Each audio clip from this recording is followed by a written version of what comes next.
Alhamdulillah, wassalatu wassalamu ala Rasulillah wa ala alihi wa ashabihi wa man tabi'a wa wala wa uswatah.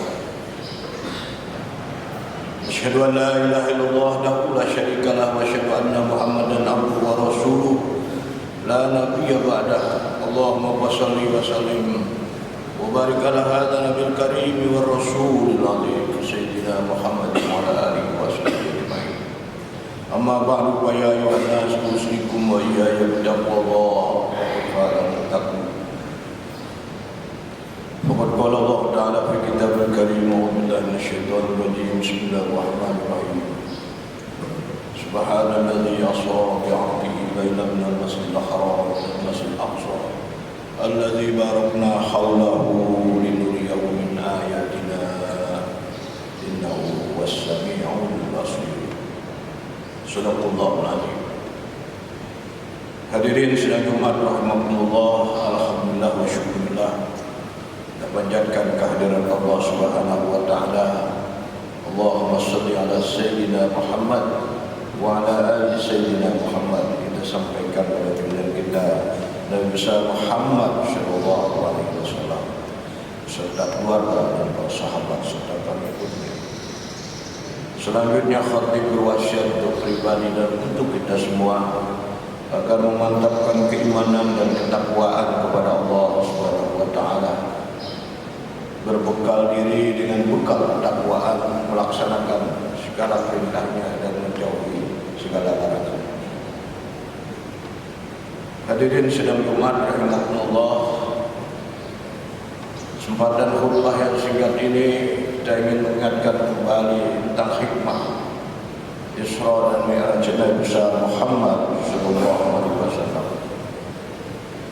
Berdasarkan petunjuk Al-Quran surat Bani Israil surat 17 ditambah dengan surat An-Najm surat 53 ditambah nanti hadis-hadis Rasulullah, ditambah kitab Qissatul Mi'raj, kitab Ad-Dardir biasa dipelajari di pesantren itu, dan juga dari kitab tarikh seperti Ar-Rahiq Al-Maktum karangan Syekh Safiur Rahman Al-Mubarakpuri atau Hayatul Muhammad karangan Ustaz Haikal, kita menemukan informasi bahwa Isra terjadi pada tahun 13 kenabian.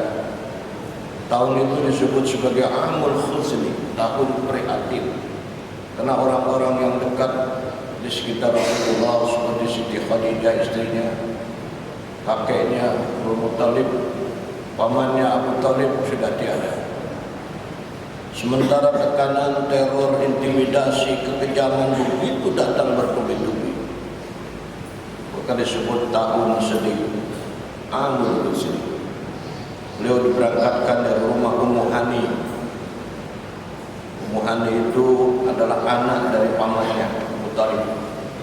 Dari Masjidil Haram ke Masjidil Aqsa, melewati beberapa tempat antara lain melalui Madinah, melalui kota Madian, melalui Baitul Laham, melalui Palestina. Sampai di situ Rasulullah terus ke langit ketujuh. Di langit pertama berjumpa dengan Nabi Adam, di langit kedua dengan Nabi Isa, di langit ketiga dengan Nabi Yahya, di langit keempat dengan Nabi Idris, di langit kelima dengan Nabi Harun, di langit keenam dengan Nabi Musa, dan di langit ketujuh dengan Nabi Ibrahim alaihissalam. Rasul juga diperlihatkan Jibril dalam bentuk aslinya dengan 600 sayap, terus menghadap Sidratul Muntaha. Rasulullah diperlihatkan linuriyahu, diperlihatkan sesuatu yang gaib, surga, neraka. Beberapa orang yang menjalani siksaan karena memakan riba, memakan harta yatim, karena berzina dan sebagainya diperlihatkan. Setelah itu kemudian Rasulullah fa'auha ila ma yuha. Rasulullah mendapat wahyu yang spesial, yaitu sholat 50 waktu yang kemudian berubah menjadi 5 waktu. Dalam hadis kita baca, Faradallahu ala ummati khamsina sholat, diwajibkan pada umatku 50 waktu. Pada mazal roji'u, aku minta dikeringankan, hatta ja'ala khamsan fi yaumin wa lailatin, jika jadi 5 waktu. Ini singkatnya begitu peristiwa Isra dan Mi'raj dari Syekh Ahmad. Tapi di balik peristiwa ini ada hikmah luar biasa. Dan waktu yang singkat ini hikmahnya hanya beberapa saja yang akan saya sampaikan. Pertama, Syekh Safiur Rahman Al-Mubarakpuri dalam kitabnya Ar-Rahiq Al-Maktum, Isra dan Mi'raj adalah menggambarkan diambil alihnya kekuasaan politik dari kaum Yahudi Bani Israel ke tangan Nabi Muhammad SAW. Dalam sejarah ini Nabi Ibrahim di atas, ada Nabi Ishak yang melahirkan keturunan Bani Israel, ada Nabi Ismail yang menentukan keturunan Nabi Muhammad. Ismail dan Muhammad ini lurus, tapi Nabi Ishak Bani Israel ini enggak lurus. Mereka sering membunuh para nabi. Mereka sering menggunakan segala cara untuk mendapatkan harta. Mereka sering melakukan intimidasi dan sebagainya. Maka diambil alih kekuasaan ke tangan Nabi Muhammad SAW. Ini yang pertama. Ya, kita juga sekarang tahu bagaimana kelakuan Bani Israel sampai sekarang ini sudah menewaskan 25.000 orang Palestina di Gaza sampai sekarang. Jadi kepemimpinan umat dari Bani Israel sudah diambil di tangan Rasulullah SAW. Ini yang pertama. Hikmah yang kedua, menunjukkan bahwa alam gaib itu ada. Seringkali ilmu pengetahuan modern yang berbasis pada pandangan positivisme dari Auguste Comte yang mengatakan bahwa yang ada itu yang bisa dilihat oleh panca indera. Di luar itu enggak ada. Ya, karena manusia hanya melihat dengan matanya. Coba pakai hati ibadah. Maka lewat Isra dan Mi'raj dibuktikan bahwa yang gaib itu ada, di mana Rasulullah diperlihatkan dari orang-orang yang ada di dalam surga, orang-orang yang ada di neraka, dan juga kehidupan di alam gaib lainnya Rasulullah diperlihatkan. Ini untuk memantapkan keimanan. Ini yang kedua, bahwa alam gaib itu ada. Dan yang ketiga, Allah mengingatkan kepada kita bahwa orang bisa maju, bisa unggul, bisa hebat, modalnya akhlakul karimah. Analisis ini kita bisa lihat surat Bani Israel itu surat ke-17. Sebelum surat 17 ada surat 16. Surat 16 ini surat An-Nahl. An-Nahl itu lebah, surat lebah.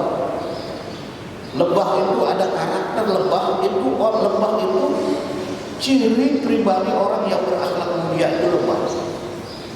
Maka surat 16 menggambarkan orang berakhlak mulia. Surat Bani Israel menggambarkan ketinggian. Jadi untuk bisa maju, bisa hebat, modalnya akhlakul karimah.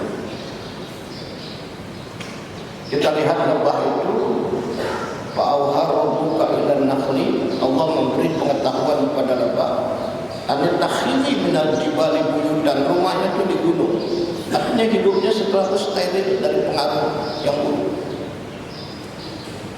Anil jibali buyutan wa minas syajari, atau di pohon besar, wa mimma ya'risun, atau lebah itu dibikinkan kandang. Nah, itu lebah bisa diternak. Summa kuli minas samarat, lebah itu makannya buah-buahan yang bersih. Pasluki subula rabbiki dzullan, lebah itu selalu mengikuti aturan, nggak berani menentang aturan Allah.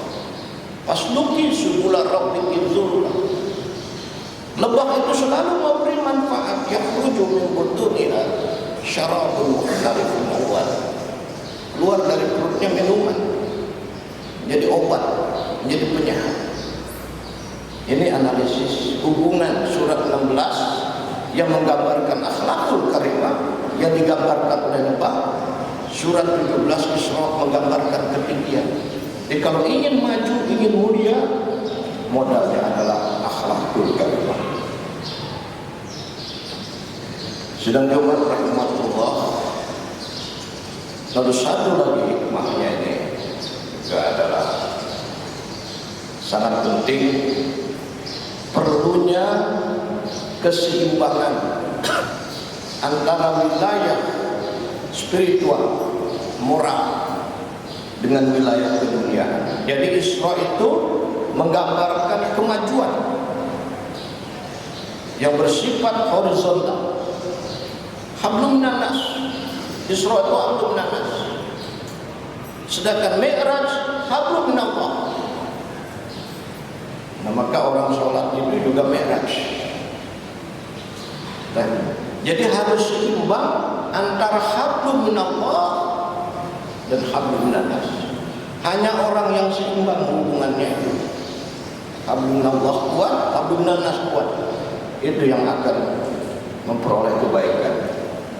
Duribat alaihim silah, akan ditimpakan kehinaan. Aina ma zukibu, dimanapun berada, illa bihablinallah wa hablinas. Nah, sedang Jumat rahmatullah, ini peristiwa ini diabadikan di dalam Al-Quran untuk menunjukkan bahwa Allah Maha Kuasa. Tolong manusia jangan sombong. Jangan mengukur dari ukuran fisik panca indera. Ada yang terjadi karena keagungan. Kalau dipakai logika fisika, nggak akan ketemu. Jangan sombong dengan ilmu segala macam. Coba bagaimana kalau kita Isra dan Mi'raj? Isra dan Mi'raj itu jarak antara Masjidil Haram ke Masjidil Aqsa itu sekitar 1260 km. 1260 km. Kalau kita berangkat naik onta, berangkatnya 1 bulan, pulangnya 1 bulan. Tetapi Allah bisa memperjalankan itu dalam waktu qit'atun minal lail, hanya sekian detik saja dari sekian bagian dari waktu malam. Nah, sebab itu menyadarkan kepada kita bahwa Allah punya kemampuan di atas yang kita miliki. Mudah-mudahan Allah SWT beri hidayah kepada kita untuk mengamalkan hikmahnya. Barakallahu li wa lakum fil Qur'an al-azim wa nafa'ani wa iyyakum bima fihi min al-ayatil hakimatin wa lakum wa li walidayya wa li waladikum fastaghfiruhu fa yaghfirul mustaghfirin wa ya najatan. Allahumma shalli ala sayyidina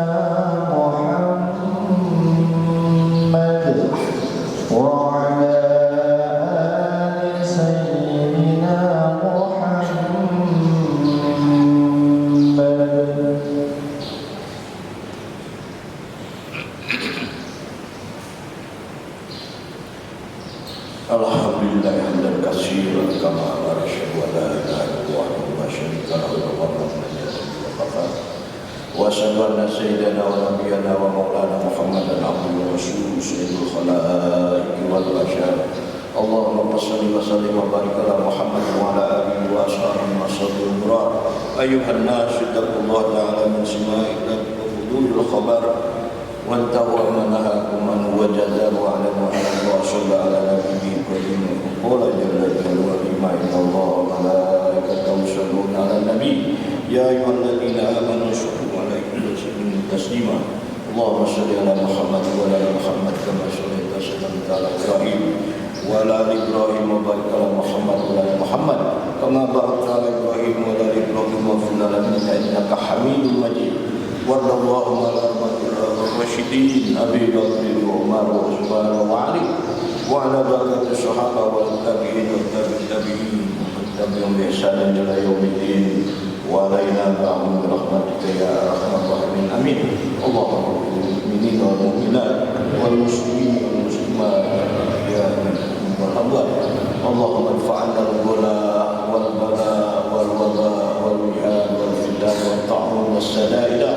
والمنكر والفحشاء والظفر وما أبدا من بلدنا إندونيسيا خاصة ومن بلاد المسلمين آمين برحمتك يا